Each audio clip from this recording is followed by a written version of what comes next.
CR101radio.com, podcasts, and more. 62. Under the Eye of God. A few years ago, I was driving with a foreigner late at night, and we stopped for a red light. He shook his head in amazement. "It happens every time," he said. "An American comes to a red light at 2 a.m. with no other car in sight, and he sits and waits for it to change. Nowhere else in the world would this happen. Men in other countries would drive through the light if no one were in sight. You Americans are Puritans still," he said. He was right, of course. America's Puritan founders moved always with the knowledge that man is forever and entirely under the eye of God. This means unfailing detection when we sin. At 2 a.m., God is still watching us, even if no man is in sight. There is no escaping God.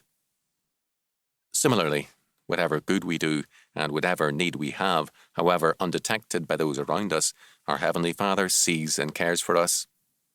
We are always under the eye of God. This knowledge was the strength of the early Americans. The habits of that faith are still with us, as this foreigner observed. Americans, unlike almost all other peoples, do feel that they must obey the traffic laws at 2 a.m. They feel watched.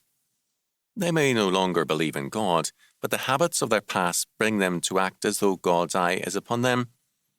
They hear echoes of old hymns from their youth which say, "His eye is upon the sparrow, and I know he watches me." But habits do not long survive without a faith, any more than a tree survives without roots. Today, because we have become rootless religiously, we are losing the habits of godliness which long made us great. By blinding ourselves to God, we have not ceased to be under the eye of God. We are simply blind men. We are, moreover, led by blind men in church and state.